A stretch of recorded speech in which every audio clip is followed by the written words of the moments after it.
What is up, Insaners, and welcome to our second video this week. Now we're going to touch upon some really important questions related to transfer strategy this week in this video. I'm quite excited about this one, to be honest, guys. We'll end the video with our team selection and transfer thoughts for our team. Make sure you watch till the end to get all your questions answered. Now, in case I miss out on any particular topics, please let me know in the comments below and I'll try to answer all your queries. As always, guys, please give this video a like. This will allow us to reach and help more FPL managers like you. Your likes and comments help our videos with the YouTube algorithm and your contribution is highly appreciated.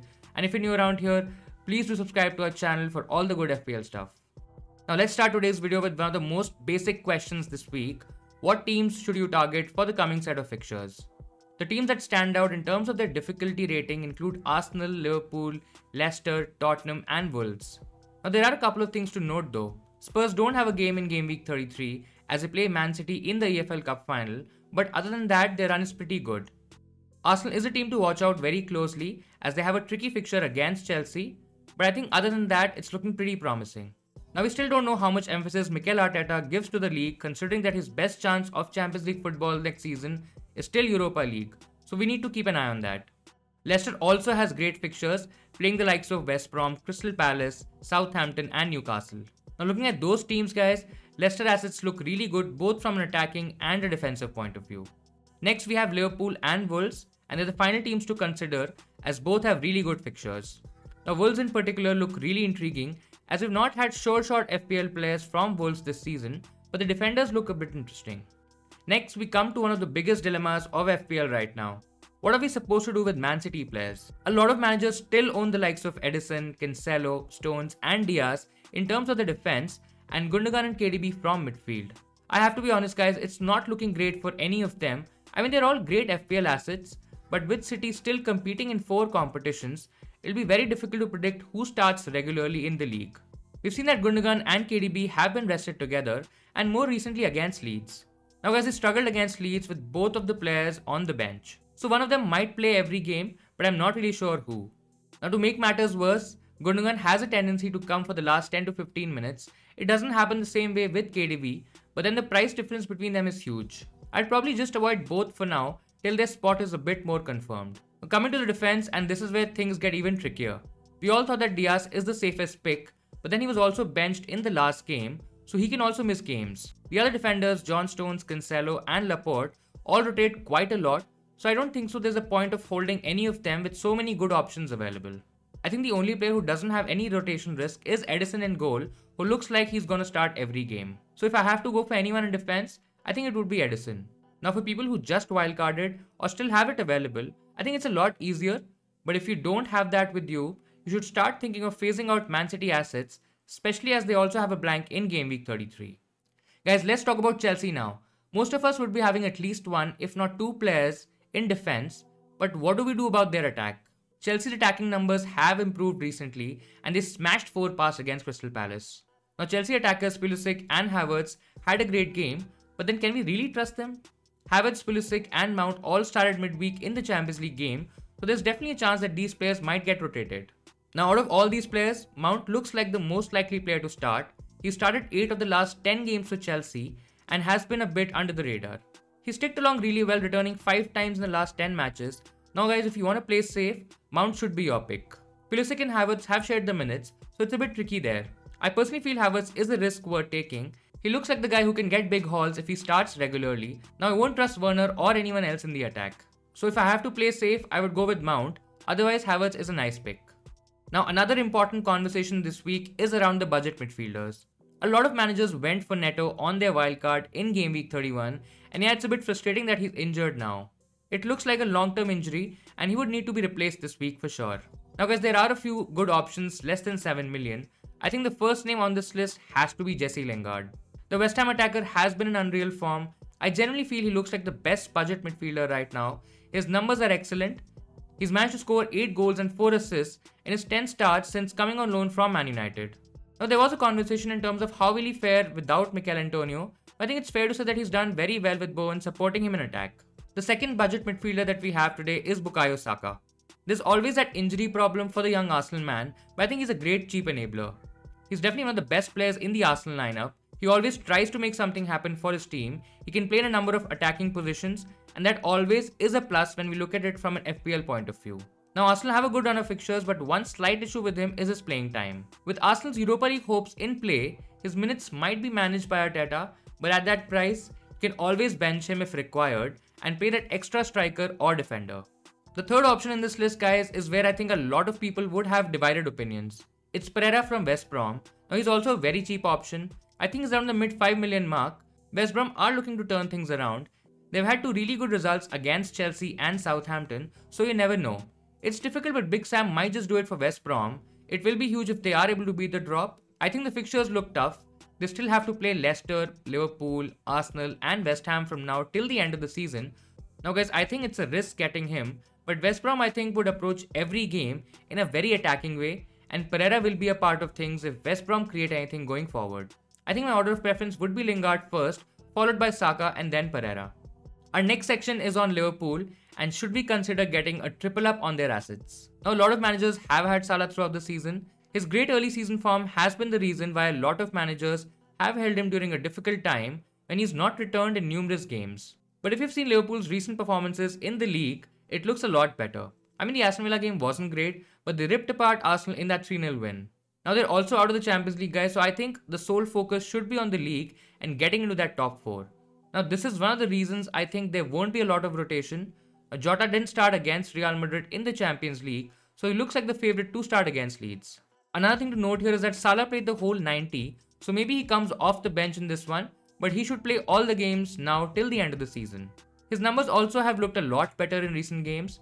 He's playing a lot more centrally now than hugging the touchline, so that can also be important. To be honest guys, I won't go for Mane or Firmino, as there just hasn't been that kind of a consistency from an FPL point of view. I think the Salah-Jota combination could be a really attacking and powerful one for the coming set of fixtures. Now triple that up with Trent if you have the budget, and you get yourself a really good set of players with even better fixtures. Obviously, if you don't have the budget, you can go for the likes of Phillips, who is the cheapest entry in the Liverpool defense. To sum it up, I think a triple up on Liverpool is a winning combination for the coming games, and you should get on this early before everyone starts jumping on these assets. Guys, next we come to the team who have a double game week in game week 32. It's Mourinho's Tottenham. They're the only team who played twice in game week 32. Now the games are against Everton and Southampton, so I would say there's a huge potential from an attacking point of view. Harry Kane and Son would be the obvious picks here. A lot of people already have this combination going into this week, and if you don't have them guys, I think you should look at getting them in your team for 32. Just keep in mind that Spurs don't play in game week 33, so make sure you have at least a couple of players ready to come in place of the Tottenham attackers. I think Bale is expected to feature in at least one of these games, so if you had him, it just might be worth holding on to him this week. Now in case if you don't have any fires to put out, a transfer from Bale to Son also might be worth considering if you're thinking of this a little long term. I think Lucas Moura is probably another punt that is worth mentioning this week. Now he hasn't been that great, but I would rate him ahead of Bale at the moment for sure. For now, having Kane and Son is good enough. In terms of captaincy, Kane is a stronger choice of the two. He would be more popular too for sure. Now in case if you're trailing behind in your mini leagues, Son can be a good differential, but I think Kane offers a far more attacking threat than the South Korean. If you still want to go for a triple up, Hugo Lloris and Reguilon are two picks that you can also consider guys. Tottenham's defense isn't looking great at the moment, and there are high chances that they might not keep a clean sheet in any of these two games. Their fixtures long term look decent, but I personally just don't trust their defense. Reguilon also has not been playing that well and hasn't offered much creative or goal threat. I feel it might be worth having players like Trent or Shaw or even a Leicester defender over the two Tottenham players. So let's talk about some forwards now. Who are the best picks for game week 32 and a little beyond that? Now I think Kane is a must-have. A lot of people might have value tied to him, and I don't think so it's worth selling him for the blank in game week 33. You can bench him and play 33 with one less striker. He's in that must-have category guys for me till the end of the season. Next we have the Leicester duo of Iheanacho and Vardy. Iheanacho at around that 6 million range standouts for me. He has been banging in goals for the Foxes guys. A lot of us had doubts about him not starting every week, but I think he should feature in most of the games even when Maddison starts. I don't think so Barnes is expected to return at least for a couple of weeks, if not more, so Iheanacho is a great budget option to have. The best part about this move guys is that a switch to the likes of Bamford is also possible when Leicester have a tricky end to the season. Now Bamford has some good fixtures that time, so it looks like a good switch. Now coming to Leicester's second striker, and it's just funny that we call Vardy the second striker now, but he's a lot more trickier to own if you have the likes of Kane in your team. Guys, he hasn't been scoring goals and making those runs in attack, so that is a bit concerning. I know a lot of people are considering a double up, but I personally would want to spend that extra money in midfield and spread the funds. Having said that, a double up is still a great way to differentiate from other FPL managers, and you can look at it if you are able to maintain a balance in midfield. Another interesting option is Lacazette. Guys, in my stream last week, I had mentioned that he's a bit of a risk, and then he goes and scores 13 points against Sheffield. I'm sure it wouldn't have gone well with a lot of managers, but I still think he's a risk, especially if Arsenal go through in the Europa League. There will definitely be some rotation. I'm expecting Lacazette to start against Slavia Prague in the Europa League, so he might get rested in the league against Fulham. It's a tricky one, to be honest. I'm thinking about a possible transfer for my own team, but I will wait for the midweek game. He is risky, guys, but a good punt. It looks like that he will be Arsenal's main man in attack, so the transfer might just be worth it. Coming to a final Q&A section of today's video, who are some of the best differential picks? Now, to be honest, there are quite a few, and there is a possibility I might miss out on some, so please let me know in the comments. The one that I'm really interested to see this week is Ricardo Pereira from Leicester playing against West Brom. The fixtures look great for Leicester City from a clean sheet potential, and Pereira has that additional attacking goal threat as well. I know he's not done much since he's returned to action, but with ownership less than 1% at the moment, he could be a powerful differential in your team. Now his price is a bit of an issue though, 5.9 million at the time of recording this video, and that's quite a lot for a player who hasn't done much so far. Our next pick is probably my favorite pick, guys. It's Mason Greenwood from Man United. I really love the guy. He's put in some really good performances. Now Martial is out for the season, so chances of Greenwood featuring as a number 9 or even on the right side are quite high. Obviously Cavani is also there, but I'm not expecting him to start every game. Cavani is also a good punt if you want to take a chance on a United striker. Now coming back to Greenwood, he ended the last season on a high, and he's doing just that this season as well. He's priced around Mason Mount at the moment, and it's a bit of nowhere, to be honest. His ownership is also pretty low, just around 2%, so I'm considering him for my team this week. Now for someone who doesn't own Bruno Fernandes, I think it's a good shout. For people looking to downgrade Bruno to him and probably getting someone like a Trent, I think it could be a move that is really good, if not this week, probably in the long run. Now there's no doubt that Greenwood is nowhere close to essential like Bruno Fernandes, and I think we need to keep a close eye on United's lineup against Granada. If he's benched in that game, there's a high chance that he starts against Burnley, and I feel that screams an attacking return. He also has the ability to come off the bench and do well, as we saw against Tottenham, so I'd say a really good shout from now till the season end. Jarrod Bowen is our final pick this week, guys. West Ham play Newcastle, and he's another option if you don't want to go for the more popular Jesse Lingard. He scored 3 goals in his last 3 games, so there is scope for some good points here. Now Mikel Antonio might be out for a few more games, probably even till season end, and Bowen should continue to feature up top and link up with Lingard. I would obviously not own both, as it will be a bit too much in midfield, but if you can't afford Lingard for some reason, I think Bowen is a great pick with only 2% ownership at the moment. With the transfer topics done for this week, let's quickly jump into our team selection for Game Week 32 along with our transfer thoughts. Now in goal we've gone for Mendy instead of Foster. Brighton is a better defensive team, so I think there is a chance of a Chelsea clean sheet here. We are playing a bit safe and just spreading our risk, so we have not gone for Rudiger as the Chelsea double up in defense. Instead we have Phillips, Shaw and Holding.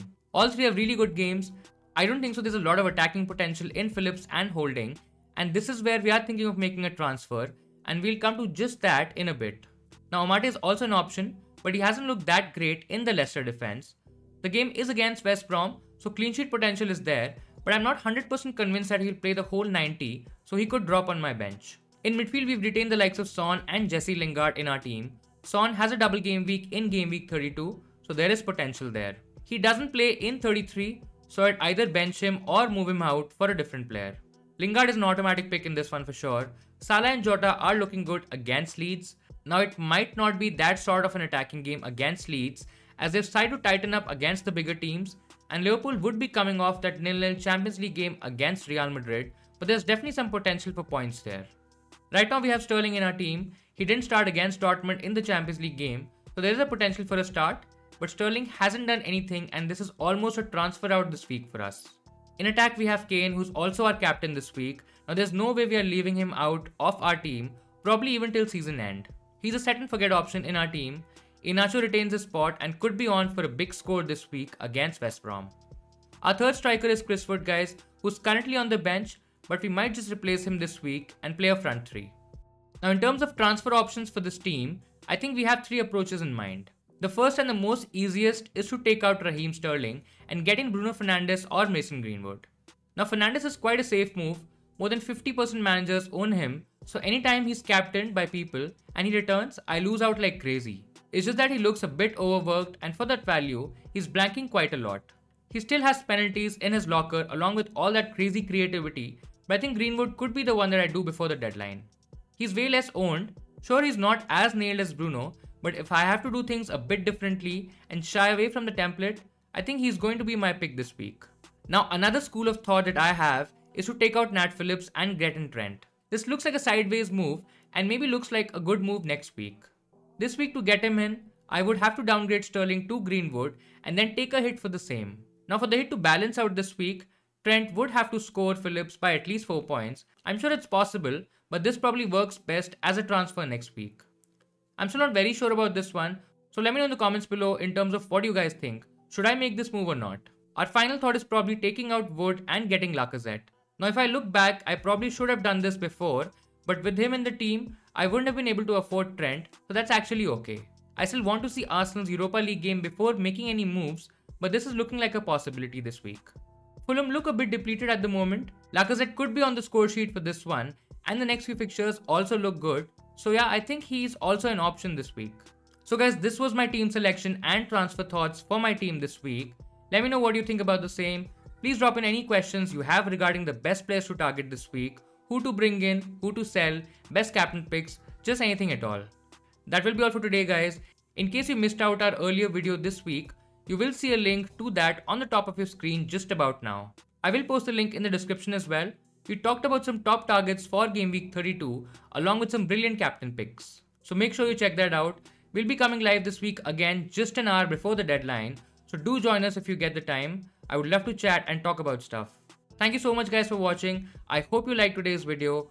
Do give it a thumbs up and please don't forget to subscribe to our channel Insanely Football. All the best for game week 32. Have a great week and I'll see you Insaners next time.